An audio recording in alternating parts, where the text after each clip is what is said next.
kerana dipanggil peperangan Ahzab, kerana Ahzab ini maksudnya bersekutu. Bersekutu ni maksudnya apa? Kafir Quraisy di Mekah, dia nak tewaskan tentera Islam, iaitu diketuai oleh Nabi Muhammad SAW, iaitu dikatakan pada tahun ke-3 Hijrah. Lalu dikatakan maka kafir Quraisy ini berpakat, dia cari orang-orang yang bukan Islam di luar daripada Mekah untuk menentang Islam. Antaranya diambil luar Mekah, diambil juga orang-orang kafir Yahudi daripada dalam Madinah, namanya Bani Quraisyah. Diambil semua tentera-tentera yang bukan Islam, mereka bergabung untuk menentang Islam yang berada di Madinah. Dalam bahasa Arab bergabung dipanggil bersekutu. Dalam bahasa Arab bergabung dipanggil bersekutu, bersekutu dipanggil Ahzab. Sebab itulah dipanggil peperangan Ahzab, sebab mereka ni bergabung nak menentang Islam yang diketuai oleh Nabi Muhammad SAW.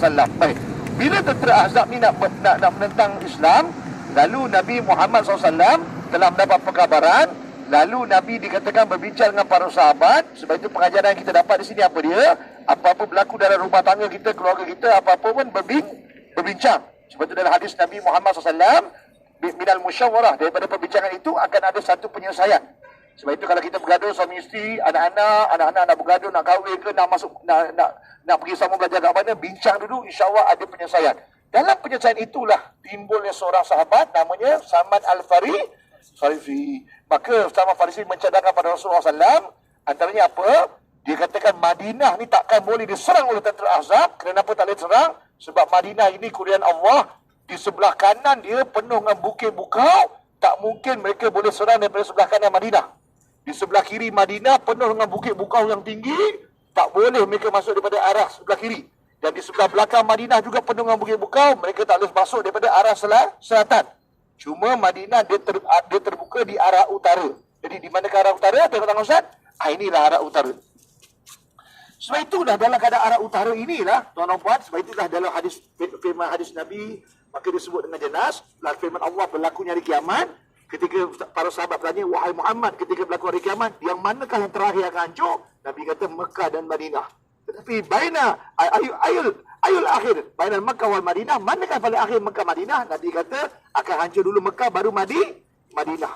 Menandakan Madinah ini pertahanannya cukup kuat. Maka dalam keadaan utara dia yang dikatakan terbuka, lalu dikatakan dicadangkan oleh Salman Al-Farisi, Asyar Mubasyirin bil Jannah, 10 lelaki jamin syurga.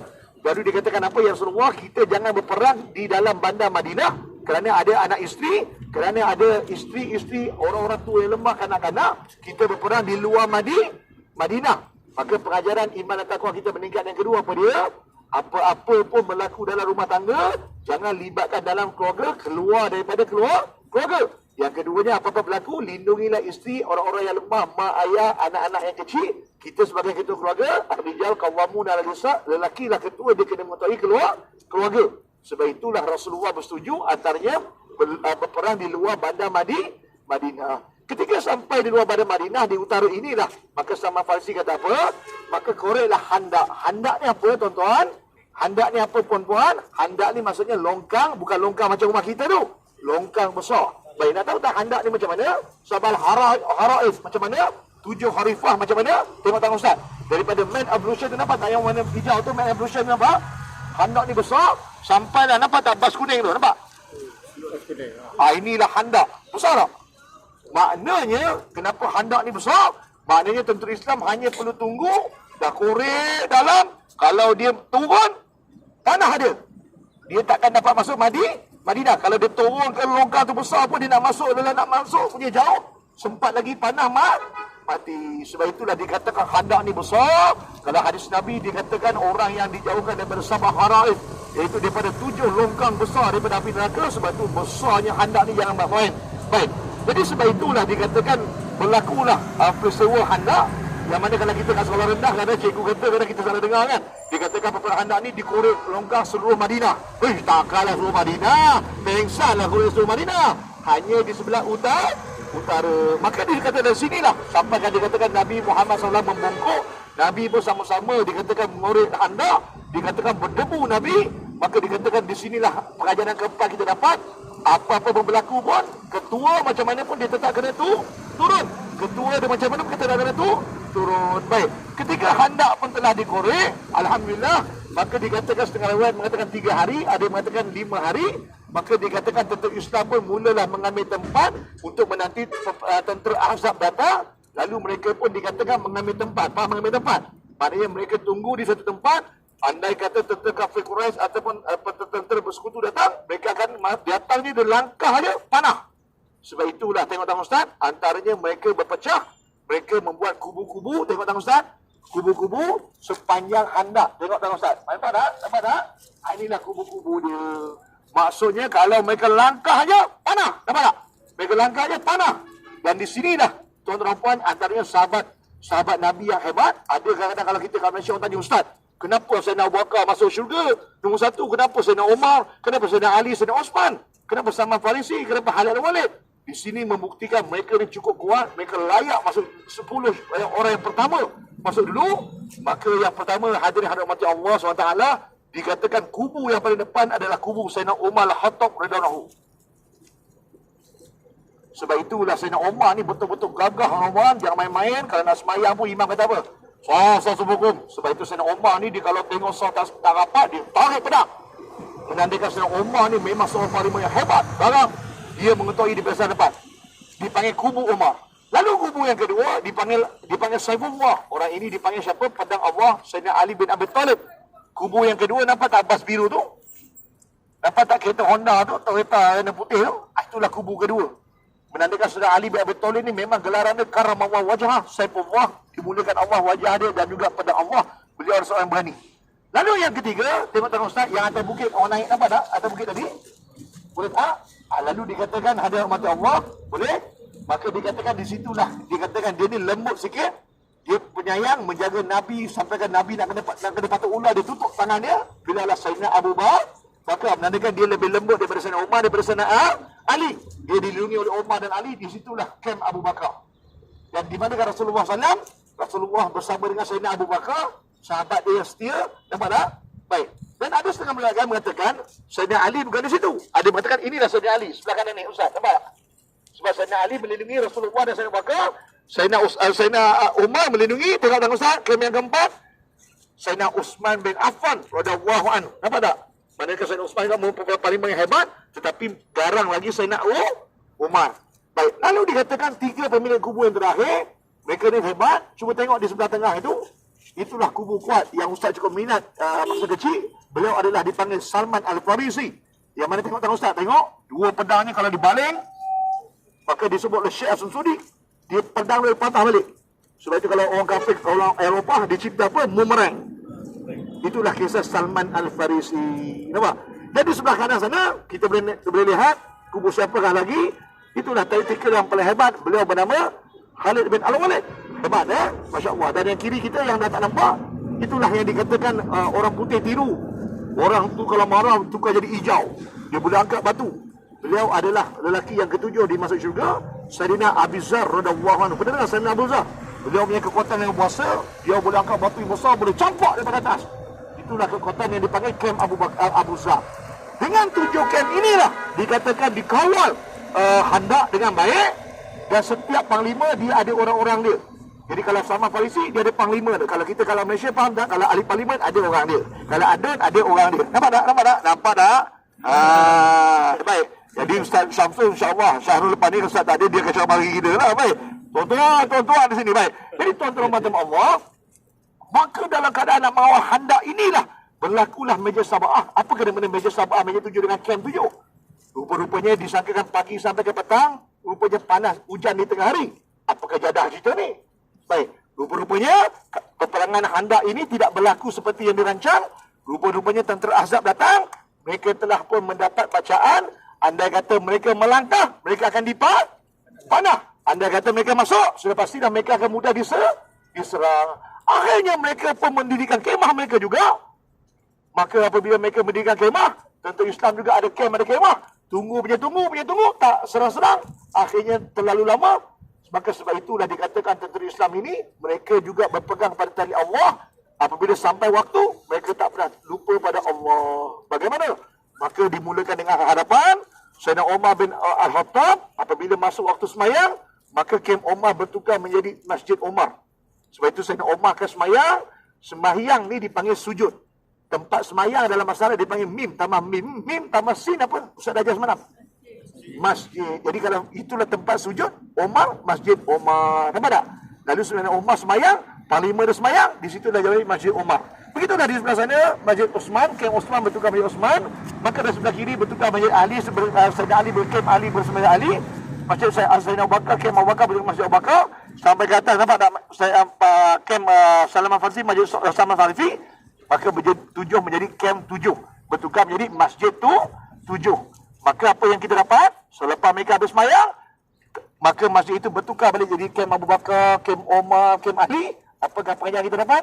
Di mana jua kita berada, iman takwa kita meningkat. Macam mana pun tetap kena sembah. Ya, di mana jua kita berada, kalau kita balik Johor, balik Kelantan, balik Perak, kalau masuk waktu jangan lupa singgah sembah. Ya, sebab itu kalau orang dulu dia akan singgah sembahyang rumah Pak Long, rumah Pak Nah kat Muar, betul tak? Rumah Tok Cik dekat Kubang Kerai, Kubang Kerai tak? Apa? Ya kan? Kubang Keran kan? Kuala Kerai. Macam mana pun jangan lupa di mana kita berada, jangan lupa sembahyang kalau masuk waktu.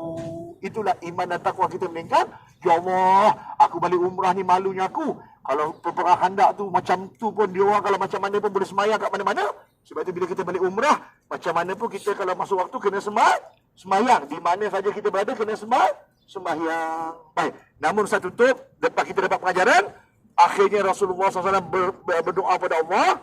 3 hari Nabi memohon kepada Allah Ta'ala, Ya Allah, hancurkanlah tentera Ahzab. Kerana ketika itu Islam ataupun tentera Islam telah kritikal. Bekalan makanan telah tak ada. Mereka semakin lemah dan air pun semakin kurang. Kerana itulah Nabi mula berdoa pada Allah, Ya Allah, ya Tuhan kami, Tuhan yang menurunkan kitab. Maka hancurkanlah Ahzab. Maka hancurkanlah Ahzab. Maka hancurkanlah Ahzab. Maka sebab itulah Allah SWT menerima doa Nabi. Lalu berturunlah angin ribut yang kencang, menerbangkan kemah-kemah tentera Ahzab. Dan ketika itu tentera Ahzab yang dikatakan diketahui oleh Abu Sufyan daripada kafir Quraisy Mekah, mereka menjadi takut sebab mereka pernah mendengar kisah macam mana Nabi awal dulu dihancurkan oleh Allah dengan ribut, tapi Allah syuab. Lalu dikatakan penerbangan kemah-kemah mereka, lalu mereka pun bertebar lari balik semula keluar daripada Madinah. Itulah kisah Ahzab dengan sembahyang tak kala masuk waktu. Maka sebab itu firman Allah, A'udzubillahi minasyaitonir rajim, Fazkurni azkurkum. Kalau kau ingat aku, kau jaga aku jaga engkau. Sebab itulah mereka ini jaga Allah daripada waktu ketika mana mereka menjadi camp, masuk waktu bertukar jadi Masjid 7. Lepas Masjid 7 mereka kerja balik camp 7, masuk waktu Masjid 7. Maka sebab itulah bila mereka jaga Allah, Allah jaga mereka. Maka sebab itu bila kita balik nanti ingat, lepas balik umrah Allah dah ampunkan dosa kita. Jagalah Allah kat mana pun kita berada. Kalau masuk waktu sembahyang, percaya kalau kita minta pada Allah, kita jaga pada Allah, Allah akan jaga kita. Macam mana kisah Ahzab. Inilah iman dan takwa kita meningkat daripada Madinah. Maka sebab itu balik nanti jangan lupa apa? Jaga sembahyang. Apa dia Tuhan? Di mana juga kita berada, kita boleh sembahyang. Kerana kita dah dapat cerita daripada kisah-kisah Ahzab. Allahu Akbar, Allahu Akbar, Allahu Akbar, walillahil hamd. Sebab itulah Nabi bersabda, Man shalla fil awwal, siapa semayang awal waktu. Jadi sebab itu kalau balik umrah nanti jangan nak ngada-ngada lagi. Alah, Zuhur 1.20 kat Malaysia, Asam 4.40, pukul 4 pun boleh semayang Zuhur lagi. Nabi kata apa? Man shalla fil awwal, siapa semayang awal waktu, Ridwan Allah. Ridwan Allah ni apa? Allah akan berihsan pada dia. Ihsan ni apa? Kalau dia tak layak berapa pun Allah boleh bagi macam tu je. Apa lagi? Maghfirullah, Allah akan ampunkan dosa-dosa dia. Dan apa lagi? Rahmatullah, Allah akan merahmati dia. Sebab itu daripada kisah Ahzab ini, apabila masuk waktu, jagalah semayang tuan-tuan puan. Janganlah tuan-tuan puan pergi umrah, tuan-tuan puan berlakon. Oh azan kita pergi Masjid Nabawi. Oh azan kita pergi Masjid Haram. Tapi bila balik Malaysia, azan pukul 3 baru sembahyang Zuhur. Maka ambillah kisah iktibar daripada Ahzab ini. Mereka ini dalam keadaan camp yang 7, tapi bila masuk waktu mereka jaga awal waktu. Sebab itulah di Malaysia ada orang tanya saya di Kuala Maghrib. Dia kata, Ustaz, saya semayang, dia semayang. Kenapa saya semayang? Rezeki saya lebih. Kenapa dia semayang, Ustaz? Rezeki dia lebih. Tapi kadang-kadang, Ustaz, saya semayang, dia semayang. Saya semayang, Ustaz, saya susah naik pangkat, anak saya tak menjadi. Tapi dia semayang, Ustaz, rezeki dia lebih. Rupa-rupanya bila dia tengok balik, dilihat balik, kawan dia yang semayang tu jaga awal waktu, dia semayang lambat-lambat akhir waktu. Sebab tu Nabi kata apa? Masalah fil akhir waktu, siapa semayang akhir waktu, wafarallah, betul, Allah akan ampunkan dosa dia. tapi dia tak dapat rahmat Allah, dia tak dapat apa? Ridwan Allah, dia tak dapat ihsan Allah, rugi tak? Tetapi Nabi kata kalau dia semaya sengaja lambat, yu'azim Allah, Allah boleh azab dia. Sebab itu kadang-kadang kita semayang pun lambat-lambat. Masa nak kita semayang, kadang anak kita tak menjadi, kadang kita semayang tak, rezeki sempit. Sebab itu jangan semayang lambat. Kejarlah semayang waktu. Macam mana kat Madinah ni kita bekerja ke masjid, macam mana dekat Mekah kita pergi, kita akan pergi masjid. Kerana Nabi kata apa? Para siapa semayang waktu, Ridwan Allah ni apa? Iaitu Allah akan berihsan dengan dia. Dia tak macam mana pun, Allah tetap bagi dia rahmatullah. Allah akan rahmat dia, kasih sayang dia. Dan ghafarullah, Allah akan ampunkan dosa dia. Tapi Nabi kata, man shalla fil awsat waqt, siapa semayang pertengah waktu, ala aku sayang kedua, ketiga boleh. Nabi kata apa? Dia dapat satu je, rahmatullah, dia dapat rahmat Allah je. Tapi kalau dia semayang akhir waktu, masalah fil akhir waktu, siapa semayang akhir waktu, Nabi kata apa? Ghafarullah, Allah akan ampun dosa dia. Tapi Nabi kata, au yu'azibullah, tapi Allah juga boleh azab dia. Sebab tu jangan kata, ustaz, kenapa saya semayang saya jadi macam ni? Kenapa saya semayang saya jadi macam ni? Rupa-rupanya dia semayang akhir waktu, tapi dia bukan semayang akhir waktu tak ada sebab. Kadang orang perempuan dia semayang akhir waktu ada sebab. Dia nak masak, nak jemur kain, jaga anak kecil. Sebab tu dia semayang kadang 3.30. Tapi kalau dia sengaja, sayang, semayang, abang drama tak habis lagi. Nampak? Sebab itu kadang-kadang macam-macam berlaku pada keluarga kita. Rupanya isteri itu semayang lambat tengok drama. Nampak tak? Jadi iman takwa kita meningkat tak? Nampak tak? Adik nampak? Adik orang muda. Kalau adik semayang waktu dek, tengok besar nanti kalau jadi menteri jangan lupa ustaz. Jangan lupa ustaz. Ya. Alhamdulillah ya. Jadi sekadar itu dulu kita nak pergi tempat lain lagi. Yang baik pada Allah yang berkata sini eksklusif dari Faizin International Network. Assalamualaikum warahmatullahi wabarakatuh. Subhanallahi bihamdihi asyhadu an la ilaha illa anta astaghfiruka wa atubu ilaik. Baik kita jumpa lagi. Mari kita naik bas sekali saja daripada Ustaz Luqmanul Hakim Hanafi daripada Faizin International Network.